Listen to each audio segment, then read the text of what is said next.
अब बारी है रैपिड फायर क्वेश्चंस की। अब थोड़ा सा सेशन को इंटरेस्टिंग बनाया जाए तो जल्दी से आप फटाफट से हॉट सीट पर बैठ जाइए, ठीक है।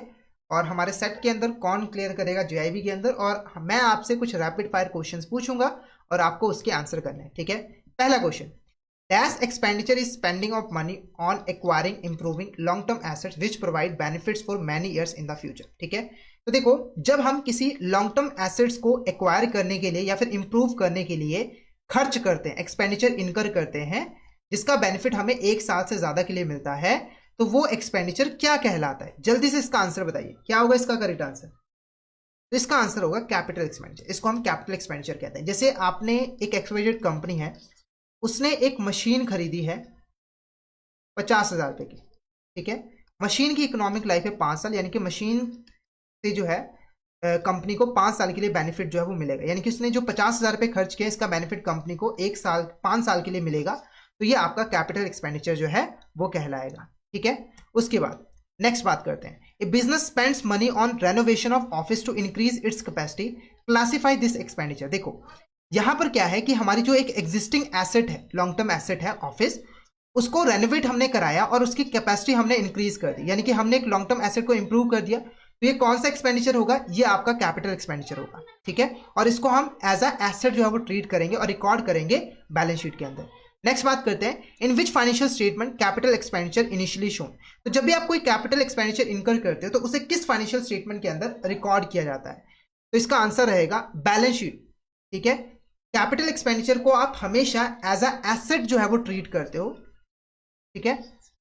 मतलब कुछ ऐसे कैपिटल एक्सपेंडिचर होते हैं जो कि लायबिलिटी को रिड्यूस करते हैं, पर कैपिटल एक्सपेंडिचर को हमेशा हम बैलेंस शीट के अंदर ही शो करते हैं। उसके बाद बात करते हैं, what is the effect of capital expenditure on business assets और लायबिलिटीज। तो बिजनेस की जो एसेट्स और लायबिलिटीज है उसके ऊपर कैपिटल एक्सपेंडिचर का क्या इफेक्ट पड़ता है? तो देखो, जब भी आप कैपिटल एक्सपेंडिचर इनकर करते हो उससे या तो कोई न्यू एसेट क्रिएट होती है या फिर आपकी कोई एग्जिस्टिंग लायबिलिटी रिड्यूस होती है। जैसे मान के चलिए एक्सवाइजेड कंपनी है, उसने यहां पर एक मशीन खरीदी है 50,000 रुपए की, तो इससे क्या हुआ? उसकी एक न्यू एसेट क्रिएट हो गई है मशीन, तो ये आपका कैपिटल एक्सपेंडिचर है। इसके अलावा अगर मान के चलिए कंपनी ने 5 लाख रुपए का लोन लिया हुआ था और उसको उसने रिपे किया, तो ये भी एक्सपेंडिचर आपका कैपिटल एक्सपेंडिचर होगा। और इससे क्या हुआ? कंपनी की एक एग्जिस्टिंग लायबिलिटी जो है वो रिड्यूस हो गई है, ठीक है, क्योंकि उसने 5 लाख रुपए लोन की रिपेमेंट कर दी है, ठीक है।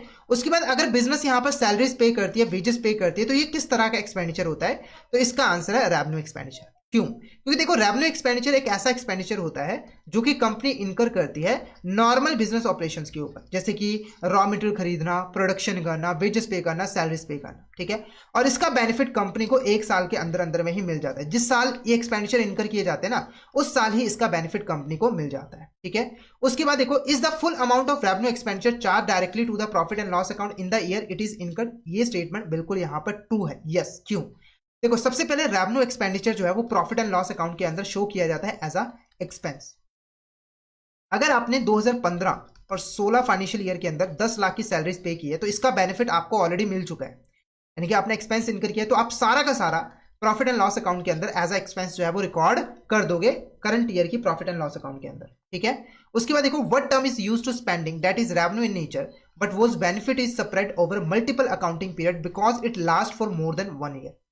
तो इसका जो आंसर रहेगा वो रहेगा आपका deferred revenue expenditure is the correct answer. देखो, डेफर्ड रेवेन्यू एक्सपेंडिचर एक ऐसा एक्सपेंडिचर होता है जिसकी नेचर तो रेवेन्यू होती है, यानी कि ये नॉर्मल बिजनेस ऑपरेशंस के ऊपर इनकर किया गया होता है, पर इसका बेनिफिट नॉर्मली 1 साल से ज्यादा के लिए मिलता है, ठीक है। नॉर्मली क्या होता है कि आपको रेवेन्यू एक्सपेंडिचर का बेनिफिट 1 साल के अंदर में ही मिल जाता है, पर ये एक ऐसा रेवेन्यू एक्सपेंडिचर होता है जिसका बेनिफिट आपको 1 साल से ज्यादा के लिए मिलता है। जैसे एग्जांपल के लिए, आपने प्रोडक्ट को प्रमोट करने के लिए एडवर्टाइजमेंट की थी, उसके ऊपर 5 करोड़ रुपए खर्च किए। अब ये रेवेन्यू एक्सपेंडिचर है, इसकी नेचर है, पर इसका बेनिफिट आपको 1 साल से ज्यादा के लिए मिलेगा, ठीक है। तो ये आपका डेफर्ड रेवेन्यू एक्सपेंडिचर कहलाएगा।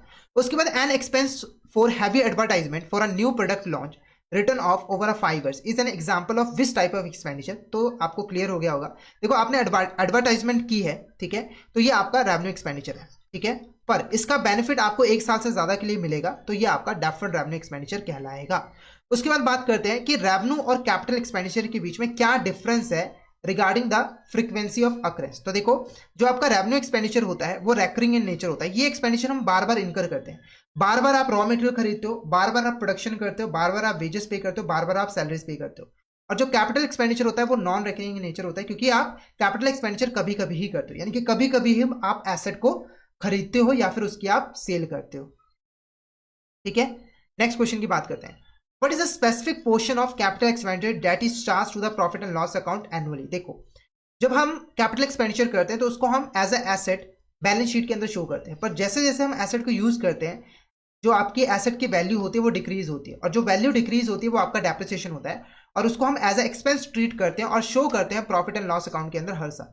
जैसे आपने 50,000 की मशीन खरीदी तो हर साल उसकी 10,000 से वैल्यू डिक्रीज होगी, तो ये डेप्रिसिएशन होगा, तो इसको हम प्रॉफिट एंड लॉस अकाउंट के अंदर शो करेंगे। अगर इनटेंजिबल एसेट है तो अमोर्टाइजेशन के फॉर्म में उसको हम शो करेंगे। उसके बाद देखो, what is the source of funds for revenue receipt. अगर हम रेवेन्यू रिसिप्ट की बात करें तो रेवेन्यू रिसिप्ट कंपनी को कहां से मिलती है? देखो, कंपनी अपने नॉर्मल बिजनेस ऑपरेशन से जो कमाती है, यानी कि कोर बिजनेस ऑपरेशन से जो कमाती है, वो पैसा आपका रेवेन्यू रिसिप्ट होता है। जैसे मान के चलिए एक्सवाइजेड कंपनी है, वो फर्नीचर बनाकर मार्केट में सेल करती है, तो फर्नीचर को बनाकर मार्केट में सेल करने पर वो जो पैसा कमाएगी, उसके पास जो पैसा आएगा वो रेवेन्यू रिसिप्ट होगा। आप देख सकते हो, रेवेन्यू रिसिप्ट का सोर्स ऑफ फंड होता है कोर बिजनेस ऑपरेशन, इसी से कंपनी रेवेन्यू रिसिप्ट कमाती है। उसके बाद देखो, where are capital receipt reflected in the final account. तो फाइनल अकाउंट्स के अंदर जो कैपिटल रिसिप्ट होता है उसको हम कैसे रिफ्लेक्ट करते हैं? तो देखो, कैपिटल रिसिप्ट ऐसी रिसिप्ट होती है जो आपको तब रिसीव होती है जब आप कोई लाइबिलिटी को क्रिएट करते हो या फिर अपनी कोई एसेट को रिड्यूस करते हो। जैसे आपने बैंक से अगर लोन ले लिया है 10 लाख रुपए का, तो इससे आपकी एक लाइबिलिटी क्रिएट हो गई है, तो ये आपका कैपिटल रिसिप्ट है। अगर आपने कोई अपनी एग्जिस्टिंग एसेट सोल्ड कर दी, जैसे एक मशीन थी 5 लाख रुपए में, आपने उसको सोल्ड कर दिया, तो इससे क्या हुआ? इससे आपकी एक एसेट रिड्यूस हो गई, तो ये आपका क्या होगा? कैपिटल रिसिप्ट होगा। और कैपिटल रिसिप्ट एसेट्स और लाइबिलिटीज के ऊपर इंपैक्ट डालती है, उनको अफेक्ट करती है, इसीलिए कैपिटल रिसिप्ट को हम बैलेंस शीट के अंदर जो है वो शो करते हैं। उसके बाद अगर मान के चले कंपनी ने डिवेंचर को इश्यू किया है, तो उससे जो फंड रिसीव हुए हैं उसको आप क्या मानोगे? वो कैपिटल है या फिर रेवेन्यू रिसिप्ट है? जल्दी से इस क्वेश्चन का आंसर बताइए। इस क्वेश्चन का करेक्ट आंसर आपको क्या लग रहा है कि अगर आपने या फिर आपकी कंपनी ने डिबेंचर्स को इशू किया है तो वो कैपिटल है या फिर रेवेन्यू रिसिप्ट है? जल्दी से इस क्वेश्चन का आंसर बताइए। तो इसका आंसर है आपका यहाँ पर capital receipt is the correct answer. Capital receipt आपका करेक्ट आंसर जो है वो रहेगा। तो यहाँ पर रैपिड फायर के जो क्वेश्चंस है वो भी यहाँ पर खत्म हो चुके हैं। तो जल्दी से मुझे बताइए कि आपको यहाँ तक क्लियर हुआ या फिर नहीं। जल्दी से मुझे बताइए। हमारा जो कोर्स है JIB सुपर प्लान, इसको यहाँ पर ज्वाइन जो है वो कर लीजिए। तो अगर आप 6th मंथ के कोर्स को ज्वाइन करते हो, 6 मंथ वैलिडिटी के कोर्स को, तो ये कोर्स आपको 1574 रुपये में मिलेगा। और अगर आप 12 मंथ्स वैलिडिटी वाले कोर्स को ज्वाइन करते हो तो 2204 में। इस सुपर प्लान के अंदर आपको लाइव क्लासेस मिल जाते हैं, रिकॉर्डेड सेशंस मिल जाती हैं, सभी कंप्लीटेड ऑनगोइंग अपकमिंग कोर्सेज का एक्सेस मिल जाता है, 40+ फुल लेंथ मॉक टेस्ट मिल जाते हैं, 10 for each subject, 20+ module wise test मिल जाते हैं, 500+ PDF नोट्स मिल जाते हैं, 4000+ MCQs मिल जाते हैं, क्रिस्प वीडियो सॉल्यूशंस मिल जाते हैं PDF नोट्स के फॉर्म में, 700+ माइंड मैप्स मिल जाते हैं, previous year questions and case studies मिल जाते हैं, डाउनलोडेबल PDF मिल जाते हैं, टॉपर स्ट्रैटेजीज मिल जाती हैं, 500+ शॉर्ट लेक्चर्स भी मिल जाते हैं। तो इसको यहाँ पर आप जरूर ज्वाइन कर लीजिएगा, ठीक है। अगर आप हमारे कोर्स को ज्वाइन करना चाहते हो तो हमारी ऐप है गाइडली ऐप, उसको आप ज्वाइन कर लीजिए, और टेलीग्राम चैनल को जरूर यहाँ पर जो है वो ज्वाइन कर लीजिएगा। और अगर आप पर्सनली मेरे साथ कनेक्ट करना चाहते हो तो JIB CIB by Kundan sir, इसको ज्वाइन कर लीजिएगा। और यूट्यूब चैनल को तो जरूर सब्सक्राइब कर लीजिएगा ताकि लाइव क्लासेस की नोटिफिकेशन आपको सबसे पहले मिल सके। और JIB CIB प्रिपरेशन से रिलेटेड अगर आपको कोई भी डाउट हो तो हमने आपके लिए एक फॉर्म बनाया है, उस फॉर्म को जाकर फिल कीजिए, और हमारे जो एक्सपर्ट्स हैं वो आपको कॉल बैक करेंगे और आपके सारे डाउट जो है वो क्लियर करेंगे। तो आज का जो सेशन है वो हमारा यहाँ पर ओवर होता है। तो आई होप आज का सेशन आपको अच्छे तरीके से क्लियर हो गया होगा। अगर आपको कोई डाउट रहता है तो आप पूछ सकते हो, कमेंट बॉक्स में आप मैसेज करके पूछ सकते हो। और आज का सेशन आपको कैसा लगा उसके रिगार्डिंग एक फीडबैक ज़रूर प्रोवाइड कर देना, क्योंकि आपका फीडबैक हमारे लिए काफ़ी ज़्यादा ज़रूरी है। तो कमेंट बॉक्स में मैसेज करके बताइएगा कि आपको आज का सेशन कैसा लगा, अच्छा लगा। अगर कोई इंप्रूवमेंट की गुंजाइश है तो वो भी आप बता सकते हो, ठीक है। लास्ट में आप सभी से एक ही गुजारिश है कि सेशन को लाइक कर देना, शेयर कर देना, क्योंकि आपके लिए लाइक और शेयर फ्री है पर हमारे लिए काफ़ी ज़्यादा मायने रखता है। तो सेशन को लाइक और शेयर जरूर कर देना। तो आज के लिए इतना ही, मिलते हैं नेक्स्ट क्लास में। Thank you so much everyone.